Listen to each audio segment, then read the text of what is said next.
Welcome back to 50 Days to Rebuild, the series where I do 50 minutes of exercise and read 50 pages of a physio book in a day. This is day 14. Starting with the McGill Big 3 exercises, I was trying to do the curl up, and you might have noticed in some of the previous videos, my shoulders come quite far off the ground, almost like they're being pulled into sort of like an anterior tilt, potentially some like internal rotation limitation here. So did try and work on that with some banded mobilizations from Kelly Starrett that sort of pull it into the back of the socket and then pull into internal rotation. Find this often has a really great sensation through the pec minor.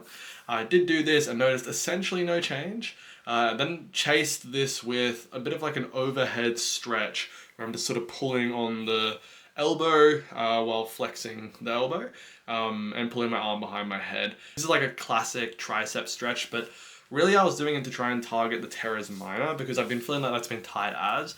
And this actually felt quite nice. And I don't know if it is targeting the teres or if it's also targeting the triceps, but I did notice that my shoulders dropped down more to the ground afterwards. So I thought that was a good indicator that we were moving towards the right thing to target. With the side plank, since I've stopped doing the roll and I've come just to doing the side plank, I noticed I was just coming down to sort of do like a little hold and then another little hold, but I was doing it incorrectly. I wasn't sort of hip hinging, I was sort of just essentially laterally flexing, which is actually what we're trying to avoid when we're doing a side plank. So I worked more on this today, but I found to do so, I needed to be able to squeeze my glutes, but I couldn't squeeze my glutes from the starting position without sort of strumming into my TFLs. By strumming, I mean sort of losing that squeeze, losing my neutral pelvis position, and once it jumps into this TFL activation, I dump mad into anterior pelvic tilt.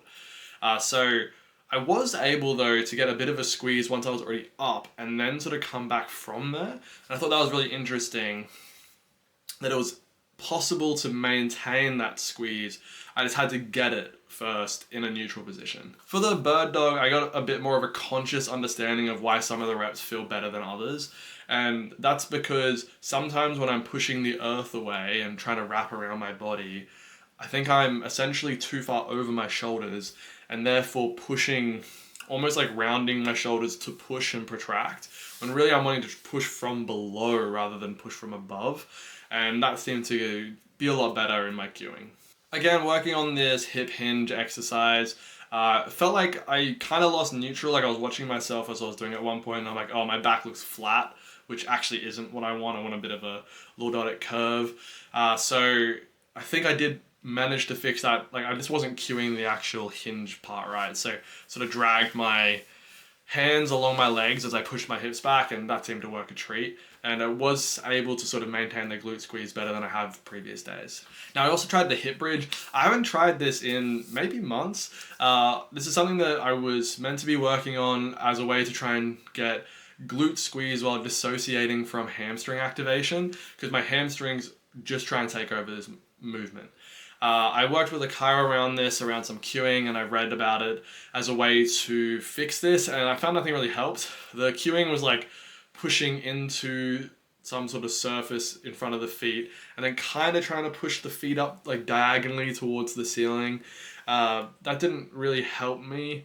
What I did today was try and massage the proximal heads of the hamstrings because I thought they would be tight, and they're obviously kicking in because this looks like it's sort of like classic lower crossed pelvic syndrome, which would involve like a tight hamstring. So massaged them, tried to squeeze the glutes, and then I was told to sort of brush the quads when I was reading McGill as a way to activate the quads, but what I felt was kind of more necessary was like I had to essentially feel the hamstrings just to make sure they're not firing. And then just doing the tiniest range of motion while I try and extend my knees. Like essentially like a leg extension machine. When I was doing this, I got just a little bit, maybe a centimeter or less off the ground, but I didn't really feel my hamstrings activate, or not much. So I think I'm going to keep working at this low range and just keep trying to build, because this is essentially the foundational posture for everything else, and there's no way that I can test this hypothesis I have around spine motion and stability until I get this right. Like, I haven't really done the McGill method yet. I've just done the McGill Big Three. Coming into what I learned today. So again, I'm reading Ultimate Back Health and Fitness by Dr. Stuart McGill. Jumping into some of the information he's been discussing that I think supports this idea that we should have stability and mobility of the spine, and that perhaps he sort of believes this, but prioritizes stability sort of above that still. He said, quote, "Training spine motion under load requires caution." He didn't say don't do it.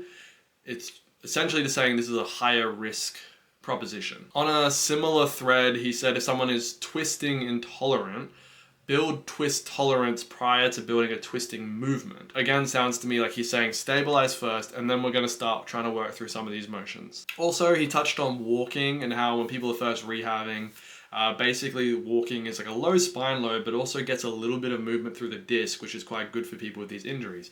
This is why I do the morning walk, thanks to McGill, and also because it helps to reduce the viscosity in the spine so I can then do my workout earlier. But I think, yeah, I'm getting a bit of motion through the spine, and it is helpful. It's just a low range, low load. So again, like, this sort of supports the idea, like, he's supportive of some of this mobility. It's just gotta be smart about how we do it. He also said something here that corroborated what was said in anatomy trains, which is that when we have this guy wire system, it's important that we balance the tension in all the guy wires rather than just over tension one. Basically saying if one was over tension, the whole rod in the middle that's attached to the guy wires will collapse. And again, I think I'm guilty here of over tensioning, perhaps over bracing. Which kind of makes sense. He does argue here that the most unstable moments for a joint are either under very high loads or very low loads, which is very intriguing. It's basically because we're not getting much co-contraction to stabilize the joint. So naturally, someone like myself with a lot of injury will try and really contract to help counter that, but I could see how that could lead to an over-contraction and then perhaps like a limit of range of motion and perhaps setting the spine up for failure. Moving on to more of the performance side of things, he ran through what were essentially the best exercises for the upper, middle, and anti-rotational portions of the back based on their muscle activation. So for the upper back, he argued it was an inverted row. For the mid back, it was a bent over row. And for anti-rotational capabilities, it was a single arm cable row. Also, if we want to load the hips, he said that monster walks, so sort of bands around the ankles while we walk laterally to get the glute medius, and also sled pulls. It seemed from various different types of angles, like at one point it looked like someone was doing it laterally. He argued was really good for the hips as well, which was good to see in a nice sort of alignment with knees over toes approach. Again, in terms of exercise selection, he recommended to avoid ellipticals if you had tight hips.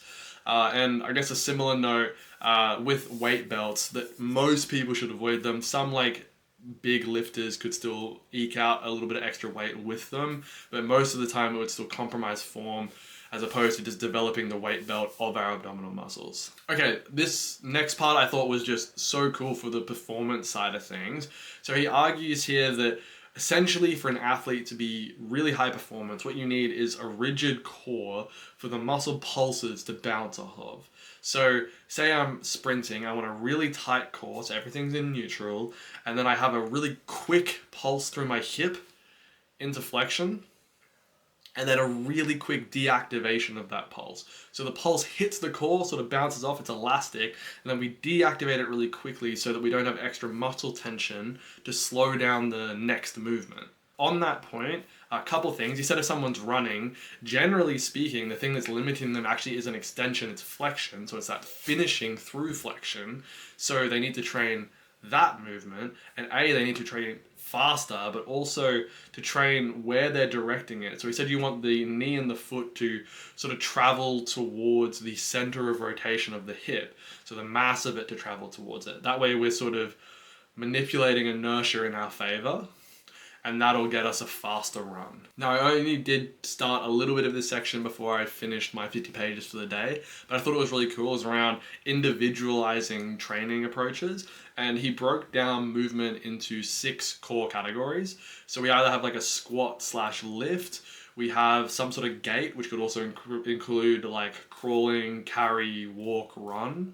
We have a twist, we have a lunge, we have a push / pull, And then we also have like maintaining balance through posture. What he says here is essentially that if you take these 6 movements, even if you're not an expert in the sport, if you just break down some of the movements of a sport, you'll start to see these fundamental archetypal patterns, and then you can realize what you need to train for to sort of specialize into that sport. Well, this was really awesome because oftentimes people talk about like, oh, you're gonna need to individualize it. You need to individualize it for the person. Everyone's different.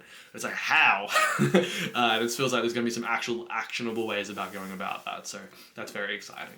Yeah, that wraps it up for day 14. Probably most excited just to be getting some progress in that hip bridge, because it really does seem like that's the next big thing, and I'm happy to be on this book, and also for a little bit bigger font in this book, making things a bit easier for me. I'm glad that we finished week 2. It's exciting that I'm getting through the challenge, and yeah, that's pretty much it. Thanks for watching, and I'll see you next time.